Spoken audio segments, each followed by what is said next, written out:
Good morning বন্ধুরা, কেমন আছো তোমরা সবাই? নিশ্চয়ই ভালো আছো, আমিও ভালো আছি। আর আজকে হলো বৃহস্পতিবার, সকাল সকাল চলে আসলাম নতুন একটা ব্লগ নিয়ে। কৃপা এখন বের হবে, ওর টিফিনটা রেডি করে দিলাম। তো আজকে একটু ভাত ভাজা করে দিলাম, সাথে আছে ডিম সেদ্ধ। আর ওই যে টিফিন বক্সে তালের বড়া দেখতে পাচ্ছ, সেটাও কৃপাকে দিয়ে দেব। আর কৃপা এখন ছাতু খেয়ে যাবে, ছাতুটাও বানিয়ে রেখেছে। কৃপা তো একা এত টিফিন খেতে পারে না, ওর সাথে বন্ধুরাও শেয়ার করে। তালের বড়া তো কৃপা একদমই খায় না, তালের বড়াগুলো ওর বন্ধুদের জন্য নিয়ে যাচ্ছে। ওর বন্ধুরা আমার হাতের রান্না খেতে খুব পছন্দ করে। আমি কৃপাকে যে ধরনের টিফিনগুলো বানিয়ে দেই, সেই টিফিনগুলো খেতে নাকি ওদের সবার খুব ভালো লাগে। ওরা শুধু বলবে, আন্টি সামান্য একটু ভাত ভাজা করে দেয়, সেই ভাত ভাজাটা খেতে এত টেস্টি কী করে হয়। আমি কৃপাকে যেসব টিফিন দিয়ে থাকি সেগুলো তো তোমাদের সাথে শেয়ার করি। ভেজ পাস্তা বানাই, চাউমিন বানাই, তারপরে উত্তাপাম বানাই। তো এগুলো নাকি সব কিছুই ওর বন্ধুরা খেতে খুব পছন্দ করে। সবাই নাকি আমার রান্নার বেশ প্রশংসা করে। কৃপা এসে এসে আমাকে সেই গল্প করে। আসলে বেশিরভাগ ছেলেমেয়েরা পিজিতে থাকে তো, আর তাছাড়া অনেকের মায়েরাই চাকরি করে, যার জন্য ওরা ওই বাড়ির খাবারটা খেতে পায় না। তো আমি যেটা বানিয়ে দিই সেটা খেতে ওদের কাছে বেশি ভালো লাগে। নিরামিষ কি রান্না করব তাই ভাবছি। ছেলে মেয়ে তো টানা কয়েকদিন ধরে নিরামিষ খাচ্ছে না। কালকে রাতে ওরা চিকেন বিরিয়ানি খেয়েছিল। ওর বাবা অর্জুনকে নিয়ে রাতের বেলা আসার সময় চিকেন বিরিয়ানি নিয়ে এসেছিল, ওই এক কোটো নিয়ে এসেছিলো। তো ওটা কৃপা, অর্জুন, তারপরে কৃপা অর্জুনের বাবা, তিনজন মিলে খেয়েছে। কৃপা অর্জুনের বাবা অল্প খেয়েছে, ওরা দুজনেই খেয়েছে। তো কালকে থেকে সেই ছেলে মেয়ে শুধু বলছে, মা নিরামিষ কিন্তু আর খেতে পাচ্ছি না। সোমবার খেয়েছে না, রবিবার, সোমবার, মঙ্গলবার, 3 দিন তো টানা নিরামিষ খেয়েছে। কালকে থেকে বায়না ধরেছে, মা আর নিরামিষ খেতে পারছি না। কালকে সকাল থেকে সেই বলে যাচ্ছে বিরিয়ানি খাবে, বিরিয়ানি খাবে। আমি তো শুধু বকা দিই। এখন অর্জুন স্কুলে যাচ্ছে, আর অর্জুন জানো তো ইদানিং একদম স্কুলে যেতে চাইছে না। তো সেই নিয়েই ওর সাথে কথাবার্তা বলছিলাম, ওই জন্য আজকে আমার কাজে কর্মে একটু দেরি হয়ে গেল। এই বছর জানো তো অর্জুনদের সেকশন চেঞ্জ হয়েছে, প্রতি বছরই হয়। তো ওর সাথে যারা থাকে ওর বন্ধুরা, তারা অন্য সেকশনে পড়েছে। ওর সেকশনে কোনো বন্ধু নেই। ও আমাকে বলেছিল যে মা সেকশনটা চেঞ্জ করে দাও, তুমি ম্যামদেরকে বলো। কিন্তু আমি না আর ইচ্ছে করে করিনি। আমি বললাম যে এবছর না হয় আমি ম্যামদেরকে বলে তোকে সেকশনটা ঠিক করে দিলাম, কিন্তু পরের বছর যদি এই একই ব্যাপার হয় তখন কি আবার আমি ম্যামদেরকে বলবো? তুই বন্ধু বানাতে শেখ। তুই যদি বেছে বেছে অল্প কয়েকজনের সাথে কথা বলিস, বাকিদের সাথে যদি কথা না বলিস, বাকিদেরকে যদি বন্ধু না বানাতে পারিস, তাহলে তো তোর পরবর্তীতে অসুবিধা হয়ে যাবে। এবার ওই জন্য জানো তো ছেলে মাঝে মধ্যেই শুধু বলে, মা আমি স্কুলে যাব না, আমার কোনো বন্ধু নেই। একটুখানি আমার সংসারের কাজকর্মের কথা বলি, তা না হলে তোমরা বুঝতে পারবে না। অর্জুন স্কুলে চলে যাওয়ার পরে আমি উপরের ঘরে আসলাম। এখন উপরের ঘরগুলো সব গোছানো হবে, ডাস্টিং করা হবে, বিছানা তোলা হবে, এই সমস্ত কাজকর্মগুলো করা হবে। এই শিব ঠাকুরকে আমি এইভাবেই কলের নিচে স্নান করাই, ভেজা কাপড় দিয়ে। আর এটা মোছামুছি করা হয় না, কারণ এই শিব ঠাকুরকে মোছানোর জন্য তো ভালো কাপড়ের দরকার। অন্য সব কাপড় দিয়ে তো আমি ঠাকুরের জিনিসপত্র মুছি না। তো ওই জন্য এটা আমি ওইভাবেই জল দিয়ে স্নান করাই। আর এই শিব ঠাকুরের মাথায় জটাধারী চুলের ডিজাইন করা রয়েছে, তো ওই ডিজাইনের মধ্যে মধ্যে ধুলোবালি আটকে থাকে। ওই জন্য এইভাবে স্নান করালে ভালোভাবে পরিষ্কার হয়। তো ঘর গুছিয়ে আমি চলে আসলাম আমাদের এই দেখো ছাদে। তা এই পেঁপে গাছে পেঁপে হয়েছে, এখান থেকে একটা পেঁপে পারবো। নিজের বাড়ির গাছের সবজিপাতি খাওয়ার মজাই আলাদা। আর পেঁপে খেতে আমি খুবই ভালোবাসি। আর জানো তো এই পেঁপে গাছটা কিন্তু আমরা কেউ লাগাইনি, এই গাছটা কিন্তু নিজের থেকেই উঠেছে। আর এই পেঁপে গাছটার পাশে দেখলাম আরও দুটো পেঁপে গাছ হয়েছে, আর সে দুটো বেশ ভালোই বড়সড় হয়েছে। গাছের পেঁপেটা পেরে আমি জানো তো আজকে খুব খুশি। গাছের ফুল ফল আমার খুব ভালো লাগে, গাছ লাগাতেও বেশ ভালো লাগে, আর এই চাষ করার পর সেই সব ফুল ফল ব্যবহার করতেও খুব ভালো লাগে। 10:30 বাজে এখন। আমি উপরে গিয়েছি মনে হয় 9:35 না 40-এর সময় গেলাম। প্রায় ঘন্টাখানিকের মতো কাজ করলাম উপরের ঘরে। বাথরুমগুলো সব জল দিয়ে ধুয়ে রেখে এসেছি। বাথরুম পরিষ্কার করিনি, এমনি রোজকার যে বাথরুম যে জল দিয়ে ধুয়ে রাখি সেটা করে আসলাম। তারপর কৃপার কিছু জামা কাপড় জল কাচা করে রেখে এসেছি। ওগুলো পরে ছাদে মেলে দেবো, পরে বলতে রাত্রে। এর মধ্যে আমি এখন আর উপরে যাচ্ছি না, জলটা ঝরুক, কলের উপরে রেখে এসছি তো, পরে রাত্রের দিকে মেলে রাখবো, বা কৃপাকে হয়তো বলবো মেলে দিতে। এখন রান্নাবান্নায় হাত দেবো, আমার কোনো কিচ্ছু রান্না হয়নি। ওদিকে বৃহস্পতিবারে ঠাকুর পুজো রয়ে গেছে, সকালবেলা তো শুধু ঠাকুরকে স্নান করিয়ে জল বাতাসা দিয়েছে, ঠাকুরঘর মোছা হয়েছে, এই হয়েছে। এবার ঠাকুরকে ফুল দিয়ে সাজাতে হবে, তুলসী পাতা দেওয়া হয়ে গেছে, ফুল দেবো, ঘট বসাবো, তারপরে লক্ষ্মীর পাঁচালি পরবো। কখন করবো বলো তো? আজকে আমার কোনো কিছু না করে দেরি হয়ে গেছে। এটার মধ্যে আলু সেদ্ধ করেছি, ওই সকালের দিকেই আলু সেদ্ধ বসিয়ে দিয়েছিলাম। আসলে অর্জুনের সাথে অনেকক্ষণ কথা বলছিলাম, প্রায় ঘন্টাখানেক অর্জুনের সাথে কথা বলেছি, এসব করতে করতে দেরি হয়ে গেল। আর এই যে সয়াবিন সেদ্ধ করেছে, এবার সয়াবিনটা ভালো করে ধোবো, ধুয়ে তারপরে জলটা ঝরাবো। সয়াবিনের কোপ্তা করব, একটু ঝামেলার কাজ রয়েছে। এমনি সয়াবিন রান্না করলে খুব বেশিক্ষণ সময় লাগতো না, এবার কোপ্তা করবো তো একটু সময় বেশি লাগবে। সয়াবিনটা ব্লেন্ড করে নিলাম, আর এটা হলো ময়দা, আর এই হলো আলু সেদ্ধ। এবার এর মধ্যে একটু দেখো খোসা রয়ে গেছে, এর মধ্যে এবার একটু লবণ দিয়ে ভালো করে একসাথে এগুলো সব মেখে তারপরে কোপ্তার মতো করে তেলে ভেজে নেব। ময়দাটা একটু বেশিই দিলাম, নাহলে বাইন্ডিংটা ভালো আসবে না।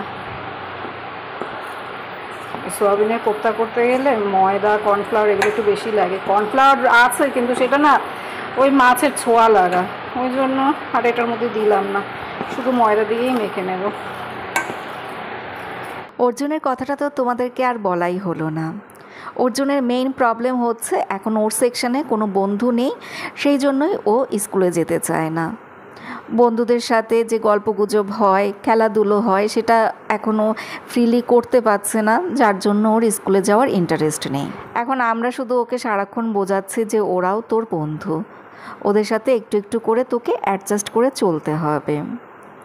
আমার জীবনে শুধু 2-4টে বন্ধুবান্ধব থাকবে আর বাকিদেরকে আমি চিনবই না, জানবই না, তাদের সাথে কথাবার্তা বলবো না, সেটা তো হয় না। 2-4 জন স্পেশাল বন্ধুর পাশাপাশি বাকিদের সাথেও আমার বন্ধুত্ব করতে হবে, বাকিদেরকেও ভালোবাসতে হবে। অনেকে বলে যে জীবনে চলার পথে 2-4 জন বন্ধুবান্ধব হলেই যথেষ্ট, অত বেশি বন্ধুবান্ধবের দরকার নেই, কিন্তু সেটা বড় বয়সে হলে হয়। যখন মানুষ বড় হয়ে যায় সেই সময় অত বন্ধু না হলেও হয়, কিন্তু অর্জুনের মতো যারা ছোট থাকে, বাচ্চারা, ওদের তো একটু বন্ধুবান্ধবের প্রয়োজন। জীবনে কখনো কাউকে খুব বেশি প্রাধান্য দিতে নেই, এতে নিজেরই ক্ষতি হয়। অর্জুনকে আজকে সেই কথাটাই বোঝালাম। ও তো আর এত কঠিন কথা বুঝতে পারে না, ও যেহেতু ছোট তাই ওকে বাচ্চাদের মতো করেই সেই কথাগুলোই বোঝালাম। আর এদিকে দেখো আমি সয়াবিনের কোপ্তা কারিটা বসিয়ে দিলাম, এখন এর মধ্যে টমেটো বাটা দিয়েছি। সয়াবিনের কোপ্তা কারি এর আগে আমি কখনো বানাইনি, তবে কোপ্তা কারিটা দারুণ হয়েছিল, হেভি ভালো হয়েছিল জানো তো। কৃপা অর্জুন তো এসব খেতে খুব ভালোবাসে। তোমাদের সাথে এরপর আমার দেখা হবে ট্রেনে, কৃপাকে যখন আনতে যাবো সেই সময়।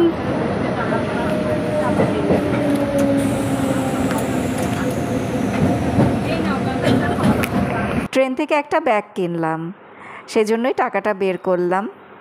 আমি তো তখন রান্নাবান্না সেরে স্নান করে তারপরে ঠাকুর পুজো দিয়ে পাঁচালি পরে রেডি হয়ে বেরিয়ে পড়লাম। ও তা এর মধ্যে আবার ভিডিওটা এডিট করে আপলোড করতে হয়েছে। ঘরের এতগুলো কাজকর্ম করে রেডি হয়ে ট্রেনে এসে বসার পর আমার না গা ছেড়ে দেয়, তখন না কিছু ভালো লাগে না। চেষ্টা করি সবসময় যেন তো জানলার পাশে বসতে, কারণ এই ট্রেনটা হাবড়া থেকেই ছাড়ে তো একদম ফাঁকা ট্রেন থাকে, কিন্তু সবসময় সেটা আর হয় না। আজকে 2 মিনিট দেরি করেছে, প্রতিদিন 40-এ চলে আসে। এই ভিডিও করতে করতে আবার ট্রেনে মিসে চলে যায়। এই ট্রেনটা কোথায় গেল? ক্যান্টনমেন্ট গেল, সবেমাত্র ক্যান্টনমেন্ট। আজকে সেই আসার সময় জানিস তো সেই ক্যান্টনমেন্টে কতক্ষণ যে ট্রেনটা দাঁড়িয়েছিল, 30 মিনিট, সিগন্যাল পাইনি। আজকে অনেক দেরি করে গিয়েছে ট্রেনটা। কৃপা ভাত খেয়ে নিল, হবে না এবার বাড়ি। কৃপাকে এখন ঘুমাতে বলছি, ঘুমায় না, একটু ঘুমিয়ে নেই, এখনো অনেক দেরি আছে, সবেমাত্র গন্তব্য যাবে। ট্রেনে গন্ডগোল তো, 7টা বাজে এখন, ঘুমায় এসে ট্রেন দাঁড়িয়ে পড়েছে। দাদা শুনতো দাদা চলছে। প্ল্যাটফর্মে খুব চেঁচামেচি হচ্ছে, জোরে কথা না বললে তোমরা শুনতে পাবে না। আমরা যখন মধ্যমগ্রামের ওই দিকটায় আসলাম সেই সময় জানতে পারলাম যে ট্রেনে গন্ডগোল হচ্ছে, এই ট্রেনটা শুধু হাবড়া অবধি যাবে, এইটুকু জানতে পারলাম। সংগতির পর থেকে নাকি সমস্ত ট্রেন লাইনের উপরে দাঁড়িয়ে রয়েছে, ইঞ্জিন খারাপ হয়ে যাওয়াতে ট্রেনগুলো যেতে পারছে না, এইরকম একটা শুনলাম। কিন্তু দেখো ট্রেনটা ঘুমাতে এসেই দাঁড়িয়ে পড়লো।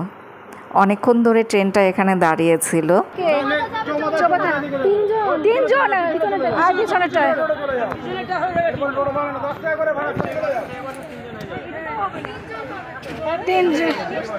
হবে তিনজনে। 7:45 সময় তো ট্রেনটা ঘুমাতে এসছে। তারপরে 3বার মাইকিং করলো যে এই ট্রেনটা কখন ছাড়া হবে সেটা তারা বলতে পারছে না, ট্রেন ছাড়তে অনেক লেট হবে, এই কথা বলল। তারপর আমরা ওখান থেকে আস্তে আস্তে বেরিয়ে পড়লাম, দেখলাম যে অনেকেই চলে যাচ্ছে। ভাবলাম যে রাত হয়ে গেছে, এখানে দাঁড়িয়ে থেকে কি করব, একটা টোটো বা ভ্যান নিয়ে হাবড়ার দিকে চলে যাই। গুমাবিরা থেকে হাবড়া খুব বেশি দূরে না। 7:20 আমরা এখানে এসেছি, আর আসার সাথে সাথে শুনলাম লেডিসটা চলে গেছে, মানে এখানে আসার পর লেডিসটা চলে গেল।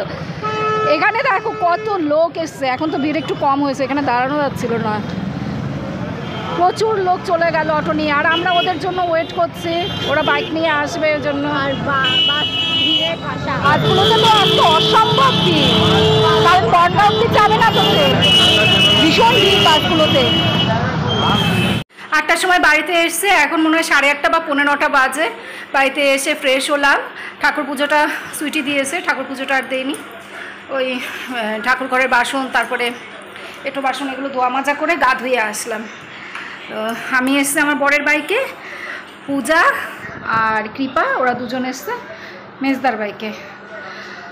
আসার সময় আবার একটা অ্যাক্সিডেন্ট দেখলাম, সেই একটা পুলিশের গাড়িকে এমন জোরে ধাক্কা মেরেছে, ওই ছোটো হাতিগুলো আছে না, সেই ছোটো হাতি। বাসে তো প্রচণ্ড ভিড় ছিল, তারপরে যারা দূরে যাবে বনগাঁর দিকে যাবে তারা ওই ছোটো হাতিতে করে যাচ্ছিলো। ছোটো হাতিগুলোর ওই পেছন দিক, ওই যে লরির পেছন দিক তো ফাঁকাই থাকে, তো ওই গাড়িগুলোতে করে ছেলেরা সবাই হাবড়া অশোকনগর আসলো, তারপরে হয়তো বনগাঁর দিকেও গিয়েছে।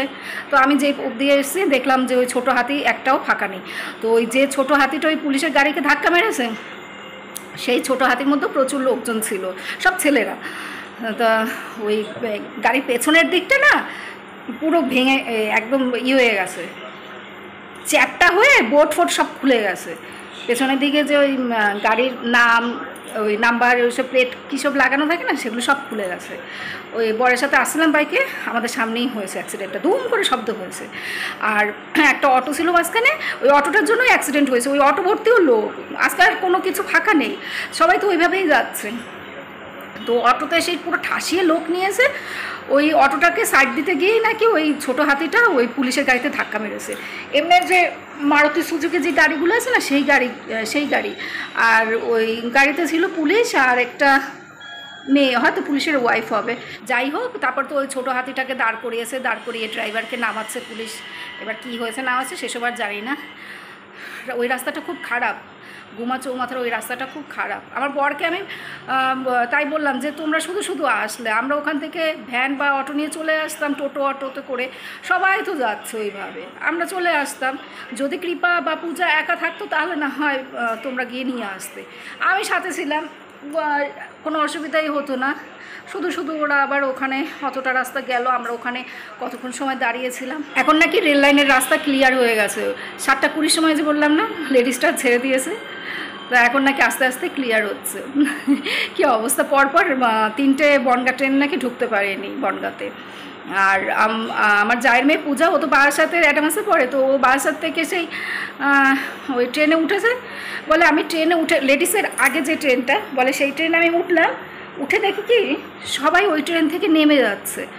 বলে আমি ওই ট্রেনে উঠে ভাবছি কি, বাহ আজকে তো ভালো দিনেই আসলাম, ট্রেনটা কি সুন্দর ফাঁকা। বলে তারপর আমি না বসার পর দেখি সবাই নেমে যাচ্ছে। বলে ব্যাপার কি, সবাই কেন নেমে যাচ্ছে? বলে তারপর শুনি যে এই ট্রেন যাবে না, হাবড়ার ওদিকে যাবে না।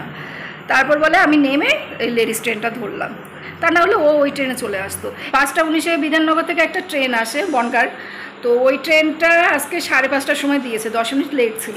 সেই ট্রেনটা জানো তো আজকে আমাদের আগে সেই চলে এসছে। আমরা যখন ঘুমাতে তখন কৃপা ওর বন্ধুদেরকে ফোন করলো, ওই ছেলেরা তো ওই ট্রেনটাতে যায়, তো ওদেরকে ফোন করেছে, ওরা বলে আমরা তো চলে এসছি, এই তো হাবড়ায় ঢুকে পড়লাম, তোদের কী অবস্থা? বলে আমাদের ট্রেন এই দেখ ঘুমাতে এসে আটকে গেছে। ওরা ওই 5:30টায় ট্রেনটা ধরেছে, ওইটা চলে এসছে, কিন্তু এই লেডিসটার আসলো না। এখন 10:15-20 বাজে, উপরের ঘরে চলে আসলাম। আর আমার বর আজকে হরিসভা গিয়েছিলো, এইমাত্র আসলো, ফোন করার পর আসলো। আজকে মেজদার বাড়িতে হরিসভা ছিল, তো এই ফোন করলাম তারপরে এসছে। আর মেজদা আমার জন্য প্রসাদ পাঠিয়ে দিয়েছে, খিচুড়ি, সয়াবিনের তরকারি আর পায়েস, সেই প্রসাদ পাঠিয়ে দিয়েছে। কৃপা অর্জুন ওই ঘরে বসে খাচ্ছে, আমি একটুখানি মুখে দিয়েছি প্রসাদ, তো প্রসাদ একটুখানি মুখে দিলেই যথেষ্ট। যাই হোক, তো ট্রেন থেকে যে একটা ব্যাগ কিনলাম সেটা তো তোমাদেরকে দেখাইনি। এই যে দেখো ব্যাগটা, একটাই চেন। ট্রেনে তো প্রচুর ব্যাগ বিক্রি করে, তো ব্যাগগুলো আমার সেরকম একটা পছন্দ হয় না, আমার ভালো লাগে না ট্রেনের ব্যাগগুলো। এবার আজকে না এই ব্যাগটা দেখে আমার মোটামুটি খারাপ লাগেনি। এই ব্যাগটার দাম নিয়েছে মাত্র 50 টাকা। 50 টাকার ব্যাগ, দেখো। ভাবলাম যে থাক, 50 টাকা যখন ব্যাগটা নিয়ে নেই, এগুলো ধোয়া যায়, রোদ্রে শুকোনো যায়, বুঝতে পেরেছো? ব্যাগগুলো এমনিতে মজবুত রয়েছে। তা যাই হোক, আজকে ওই দেখলাম অনেকেই কিনছে, 50 টাকা করে বিক্রি করছে, তো আমার সেরকম একটা ভালো লাগতো না। এবার আমি যে ব্যাগগুলো ব্যবহার করি প্রত্যেকটা ব্যাগ ছিঁড়ে গেছে, যেহেতু প্রত্যেক দিন বের হচ্ছি আর ব্যাগের মধ্যে আমার প্রচুর জিনিসপত্র থাকে, ওই জন্য ব্যাগের উপরে প্রচুর অত্যাচার হয়। এই যে বেল্টগুলো ফেটে গেছে, তারপরে চেইনগুলো সব কেটে গেছে, ভিতরে কাপড় ছিঁড়ে গেছে। 2-3টে ব্যাগ তো পুরো বাতিল করে দিয়েছে, আর 2-3টে রেখে দিয়েছে, ওগুলো চেইন ঠিকঠাক করে যদি চালানো যায়। এখন আমি যে ব্যাগটা ব্যবহার করি সেটার অবস্থাও খারাপ। তো ভাবলাম যে ঠিক আছে, 50 টাকা যখন, আমি তো এখনই দোকান থেকে ব্যাগ কিনতে যাচ্ছি না, এই 50 টাকার এই ব্যাগটা এখন চালাই আপাততভাবে। এই ট্রেনের ব্যাগ ট্রেনেই ব্যবহার করব। যখন কৃপাকে আনতে যাব সেই সময় এই ব্যাগটা আমি ব্যবহার করব। এই ব্যাগগুলো আমার সেরকম ভালো লাগে না। ওই কৃপাকে যখন আনতে যাব সেই সময়ই নেব, তখন তো আমি প্রচুর জিনিসপত্র নেই, ওই টিফিন বক্স থাকে, তারপরে ওই জলের বোতল, অনেক জিনিসপত্রই আমার ব্যাগের মধ্যে থাকে। তো এই ব্যাগগুলো বেশ ভালো হয়েছে সেই জন্য। পুজোর সময় একটা ব্যাগ আমাকে এই বছর কিনতেই হবে। শাড়ি, চুড়িদার, সাজার জিনিস কোনো কিছুর আমার দরকার নেই, এমনি ওই স্কিন কেয়ারের জিনিসপত্রগুলো লাগবে, সেগুলো কিনতে হবে। নাইট ক্রিম, তারপরে ওই কী বলে ফেস ওয়াশ, এইসব জিনিস কিনতে হবে। ওগুলো আমার শেষ হয়ে গেছে। কী বলছিলাম জানি, পুজোর সময় ভালো দেখে একটা শ্রীলেদার্স থেকে ব্যাগ কিনবো, এটাই আমার ইচ্ছে রয়েছে, যে পুজোর সময় আর কিছু কিনি বা না কিনি, একখানা ব্যাগ আমাকে কিনতেই হবে শ্রীলেদার্স থেকে। বন্ধুরা, তাহলে আজকের মতো ব্লগ শেষ করে দিচ্ছি। তোমরা সবাই ভালো থেকো, সুস্থ থেকো, সাবধানে থেকো। আবার আগামীকাল দেখা হবে।